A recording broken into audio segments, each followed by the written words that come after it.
자, 오랜만에 다시 또 찾아온 녹화 강의입니다. 오늘은 수열의 기납적 정의, 점화식이라고 불리는 건데요. 점화식이 이제 수능 범위에서 완전 빠졌다 라고 보기엔 좀 힘들고, 일부는 아직도 출제가 되고 있다. 하지만 예전처럼 너무 공식화된 정형화된 기법으로 풀어내는 그런 스타일의 기납적 정의는 안 나온다 그런 것 때문에 일단 기초 점화식 위주로만 일단 해보도록 하겠습니다. 누군가가 블로그나 유튜브에 댓글을 남겨준다면 따로 그 부분을 녹화할 수도 있겠죠. 또 오늘은 기초적인 점화식 베스트 5 개 위주로 한번 해볼 텐데요.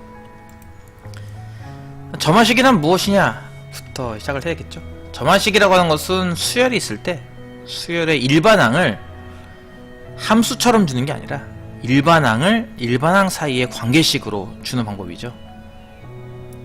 하나의 일반항을 앞선 항들 몇 개인가를 동원해서 나타낸 식이다.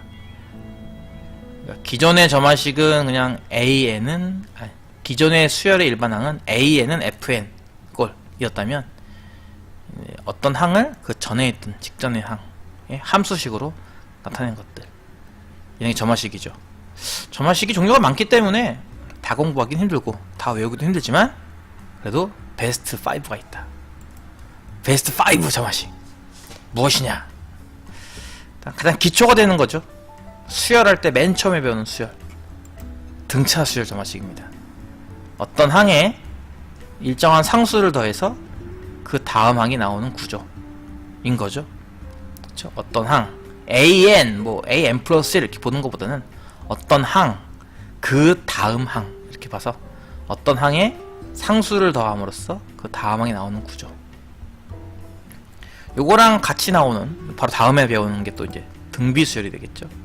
등비수열은 이제 어떤 항에 어떤 일정한 상수가 곱해져서 그 다음 항이 나오는 구조.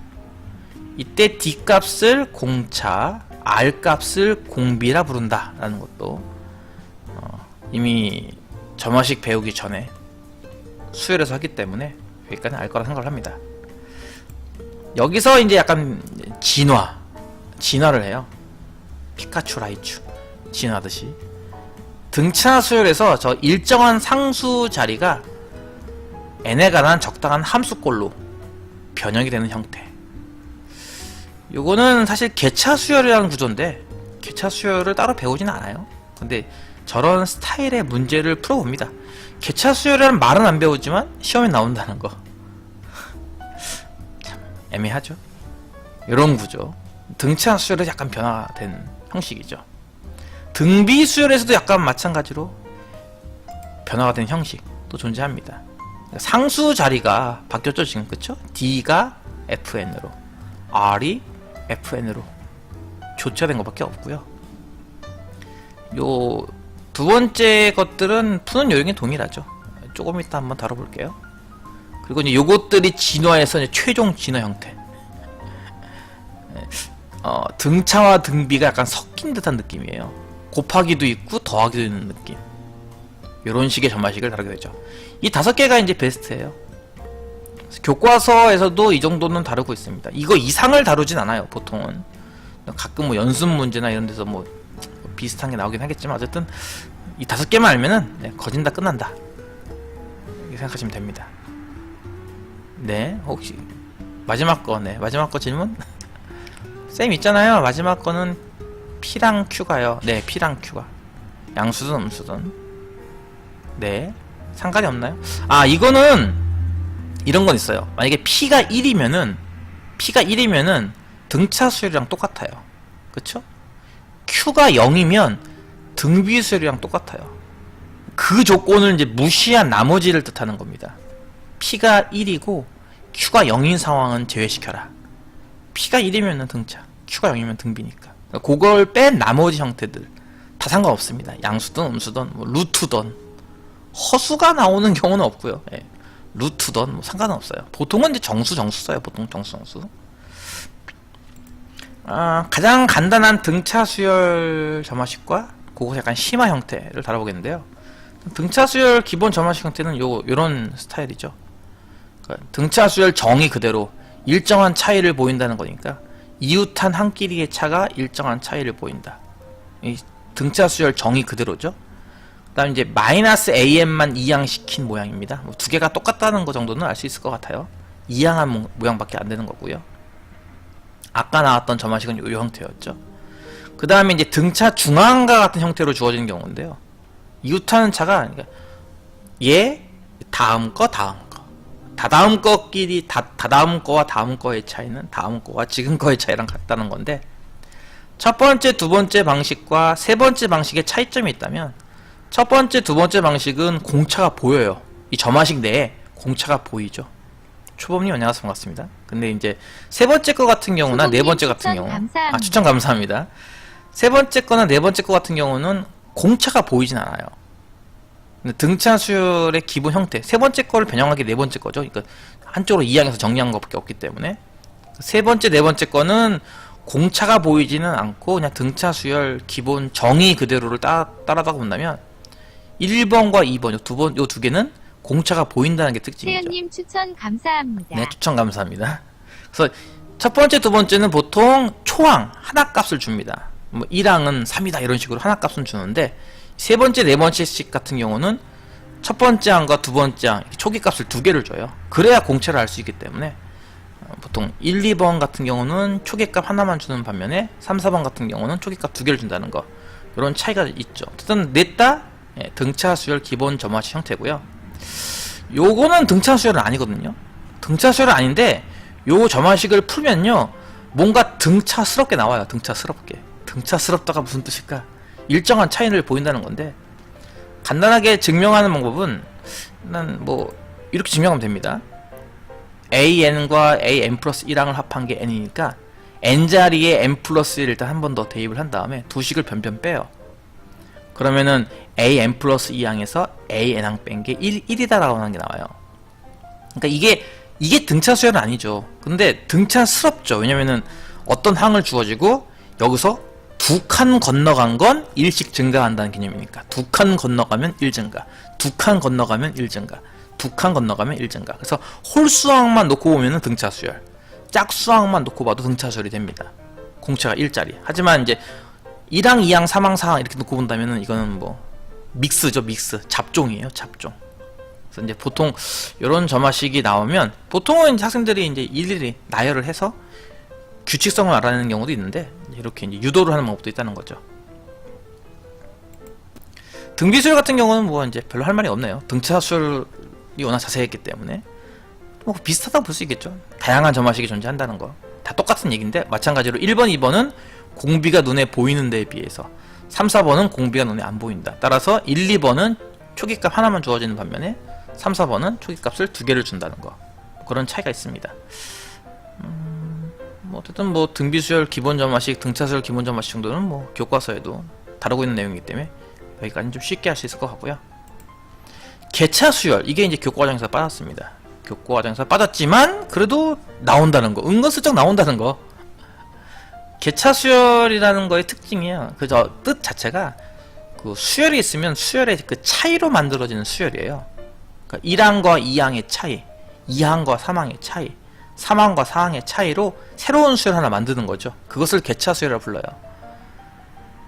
이렇게 이제 어떤 항과 그 다음 항과의 차이가 어떤 규칙이 나온다. 내가 FN이라고 쓴 거는 이제 규칙성이 있다고 생각하면 됩니다. 어떤 규칙이 존재한다.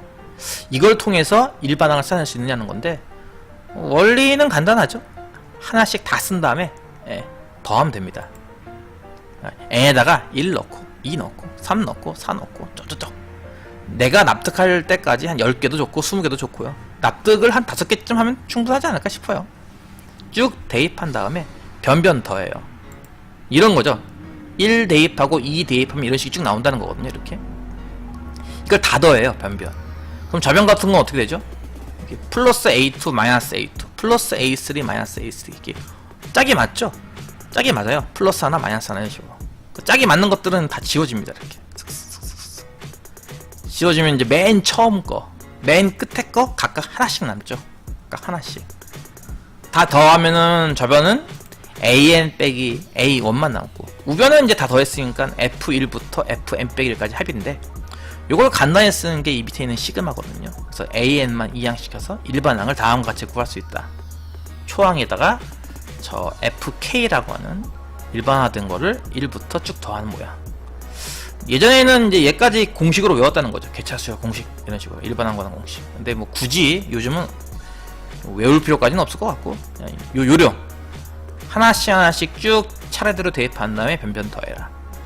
좀 응용하면 이것도 이제 2개 차, 3개 차까지도 가능하고 뭐 다양해질 수 있는데, 어쨌든 교과 과정에서는 좀 빠졌으니까 넘어가도록 하겠습니다. 이제 아까 얘기했던 점화식 끝판왕, 사실은 점화식이 어려운 게 훨씬 더 많아요. 뭐 분수 점화식, 근호 들어가는 거, 뭐 SN 들어가고 AN 들어가는 점화식 굉장히 많거든요. 뭐 2개 이상이 들어가는 점화식도 있고. 근데 이제 교과 과정 빠졌으니까 다 빼고, 그나마 여러분이 공부할 수 있는 범위 중에서는 거의 끝판왕급, 아까 했던 이런 형태인데, 간단하게 일단 예를 하나 지금 갖고 왔습니다. 1항은 1이고요. 그 다음 항부터는 다음과 같은 규칙으로, 여기 안 써놨네. n은 이제 1부터 대입할 수 있는 자연수들이에요. 다음 점화식이 있을 때 일반항을 구하셔옵니다. 보통 이런 식은 크게 2가지? 3가지쯤 방법으로 풀어요. 가장 간단한 것 중에 하나가 이제 개차 수열은 등비수열이다. 근데 이거는 이제 개차 수열을 배우던 시절 하던 얘기고, 보통은 2번째 방법을 씁니다. 적당히 숫자를 더하거나 빼면 이 수열이 등비수열이 된다라는 특징이 있다는 건데요. 이거는 보통 이제 알파 찾기라고 해가지고 제가 이제 수업할 때 많이 써먹는 것 중에 하나인데, 첫 번째 방법으로 풀면 이렇게 풀어요. 아까 비슷한 거 봤었죠. n에다가 n 플러스 1을 대입한 다음에 변변 빼버려. 그럼 이렇게 나오거든요. 요런 식이. 3번째 줄에는 요런 식이 나와요. 요게 이제 보다시피 등비수열이란 뜻 아니겠습니까? 그쵸? 등비수열인데 초항은 A2 빼기 A1, 공비가 3짜리인 등비수열이다 해가지고 이걸 찾아내요. 그 다음에 아까 얘기했던 그 개차수열 합을 이용하면 다음과 같이 구할 수 있습니다. 너무 어려워 솔직히. 이거 내가 이게 쓴 거 몇 줄 안 되지만 실제로 푸는 학생들은 이거보다 훨씬 더 많은 풀이를 해야 될 거예요. 어쨌든 다음과 같이 나온다는 것도 어떤 특징이라는 거죠. 이거보다는 더 쉬운 방법이 2번째 방법입니다. 일단 적당히 더하거나 뺀, 보통은 이제 빼기를 쓰는데 적당히 알파만큼 뺐다고 치는 거죠 일단. 그래서 이제 준식이 다음과 같이 묶인다고 가정해보자. 이걸 전개해서 상수항 자리가 플러스 2, 우변의 상수항이 플러스 2임을 이용해서 알파 값을 일단 구할 수 있습니다. 전개하면은 뭐 마이너스 3알파 넘어가서 플러스 알파 해가지고 계산하면 알파 마이너스 1 나와요. 그래서 이제 요 모양 자체는 일단 등비수열, 공비가 3짜리 등비수열이고 초항은 이제 1을 대입한 A1 빼기 알파니까 요게 맞춰가지고 A1 대신에 1 대입하고 알파 대신에 마이너스 1 대입하고 쭉 쓰면 답이 나와요. 뭐 나름 연습만 하면은 충분히 빨리 이끌어낼 수 있고 일반화도 가능하죠. PQ로도 표현할 수 있습니다. 이거를. 근데 PQ로 그걸 굳이 공식화해서 외울 필요까지는 없고요. 제일 치사한 방법일 수 있는데 이런 꼼수를 쓰는 것도 괜찮아요. 이런 꼼수인데요. 어떤 꼼수냐면은 이 앞에 곱하기 3이 붙었죠. 예, 이 곱하기 3 이게 실제 답에서는 n제곱 나옵니다. 이게 3 n제곱꼴이 돼요. 이게 일반항은 항상 이렇게 나옵니다. 그래서 이걸 외운 거죠. 어찌 보면 약간 꼼수스럽게. 그래서 이제 1항은 처음에 문제 나왔던 1이고 2항 같은 경우는 대입하면 알 수 있잖아요. 1항 n 대신 1 대입하면은 2항이 뭔 소리예요? 이거 끝나고 녹화 끝나고 알려줄게. 이게 나와요. 예, 이게 나와요. 좀 이따 보여줄게요. 증명도 해줄게요. 왜 n제곱 나오는지. 외우기 쉽게 한 거예요. 사실은 이렇게 해서 이제 2항은 직접 구할 수 있고 대입을 해서 그 다음에 이 앞에 곱해진 값이 3인 걸 이용해서 연립방정식을 만드는 거예요. 일종의 n에다가 1 집어넣은 식 하나, n에다가 2 집어넣은 식 하나. 그래서 2개의 연립방정식을 풀어서 a값, b값을 찾습니다. 그러면 이제 일반항이 나와요. 정말 치사하지만 나름 유용하게 써먹을 수도 있겠죠. 이거를 뭐 굳이 제가 뭐 외우라고 하긴 좀 그렇고 그냥 꼼수니까 그냥 그런 게 있다. 나중에 증명해 줄게요. 녹화 끝나고. 요즘 수능에는 이런 게 안 나와요. 이제 너무 정형화된 스타일에 그냥 정말 공식화돼가지고 쫙 이렇게 풀어내는 스타일보다는 뭔가 좀 요즘은 좀 노가다라는 말은 좀 그렇죠. 노가다라면 개고생. 노가다라는 표현보다는 개고생이라는 표현을 저는 쓰는데요. 개고생하는 문제 스타일이에요. 개고생. 이게 실제 수능에 나왔던 문제, 뭐 9월 모의고사, 6월 모의고사 이제 이런 스타일로 나와요. 요즘 스타일이. 그래서 이거는 뭐 물론 이거를 일반화시켜서 일반화를 만들 수도 있겠지만 그러라고 만든 문제는 아니고 그냥 시간도 많겠다. 100분 동안 30문제 풀다 보면 시간 많잖아요. 그래서 하나씩 쓰라고. 뭐 그렇게 생각하면 될 겁니다. 그래서 이거는 다른 요령보다는 프린터 녹화 중입니다. 지금 끝나고 할게요. 이거는 하나씩 그냥 계산하는 문제라서 누가 더 잘 이쁘게 빨리 계산할까에 관련된 것들이다. 그래서 요즘은 점화식이 뭐 이렇게 좀 전형화된 공식 스타일보다는 시간 때우기용. 어찌 보면 약간 그런 느낌이에요. 시간 때우기용. 열심히만 쓰면 누구나 풀 수 있는 스타일. 오래 걸리죠, 어쨌든. 이렇게 나온다는 거죠. 그래서 점화식을 따로 뭐 어려운 걸 배울 필요는 없고요. 그냥 기본적인 점화식과 약간의 수고스러움만 생각하면 된다는 거죠. 수능에 이게 많이 나왔다. 네, 하나가 19번인가? 이게 두 번째 게 19번인가 그런데 이거 계산할 때 아이들이 조금 고생을 하더라고요. 뭐 이 여백에다가 열심히 풀어가지고 답을 맞추긴 하는데 정말 열심히 풀어요. 열심히 계산합니다. 어쨌든 뭐 이런 스타일이 나온다는 거죠. 요즘 점화식들은 약간 개고생스러운. 자, 오늘은 여기까지입니다. 나중에 시간이 돼서 또 누군가가 답글을 남겨준다면 다른 점화식들, 시험에 더더욱 안 나오는 완전 골동품, 고인물이 돼버린 점화식들에 대해서 한번 설명을 해볼게요. 오늘 여기까지입니다. 감사합니다.